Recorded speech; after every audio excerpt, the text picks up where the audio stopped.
Jambo wanamemba, mimi naitwa Jima Lumumba, mimi ni Mkongomani. Nimefungua hii konte ya YouTube ni kwa kushauria Wakongomani wale ambao wanaoelewa Kiswahili na ambao wanaosikia Kiswahili. Na wote watakao nifuata kwenye mtandao, kama wewe unasikia Kiswahili vizuri, lazima unisikilize. Hii sheni yetu ni ya kushauria watu ili watu wabadilike, waache kufanya vitu vibaya na wasikie mashauri ya watu wazima.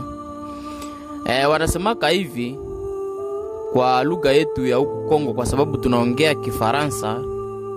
Wanasemaka qui veut changer trouvera toujours une bonne raison pour changer. Kama uko kweli mtu mwenyewe unapasha badilika, utakuwa na uhuru wa kubadilika. Na kama hautaki kubadilika, ujue kile utakuwa unapata vitu vyenye viko negatif. Wewe kwa mfano wanakuambia uache kukunya pombe, lakini wewe unaendelea tu kukunya pombe. Wanakuambia kufanya vitu vibaya ni zambi, lakini wewe unakatala kuelewa na unakatala kusikia wale wenye na kushauria. Unasema wale wenye na kushauria nao ni watu wa muhali gani? Unabaona ni watu wenye habana valeur, ni watu bure. Il faut attendre.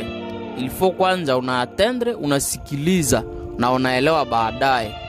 Vile ndio wazee wanasemaka, ukitaka ukue mtu mzuri na ukitaka ukue mtu mwenye utapashwa ishi vizuri na watu, ukwake mtu wa kusikiliza mashauri, ukwake mtu wa kukubadilisha. Ni kwa sababu katika nchi yetu ya Kongo tunaishi na watu ambao wao wanataka tu kudharau watu wengine, hawataki kuelewa watu wengine.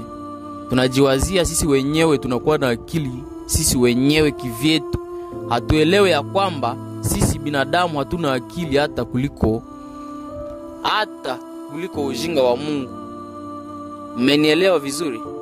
Lazima tu watu wakubadilisha akili na tabia mbaya. Wakitaka kukushauria lazima ubadilishe vitu ambavyo ni vitu vibaya, urekebishe maisha yako ambayo ni yenye itakuweka katika maisha mabaya, na usiingie katika maisha yenye ni ya mtego yenye itakuangusha ndani ya shimo ya moto na utakuja kukufa bure. Na kuna watu washauri ambao wamekutolea mashauri ya kwamba uache kutenda vitu viovu, lakini wewe hautaki kusikia na hautaki kuelewa.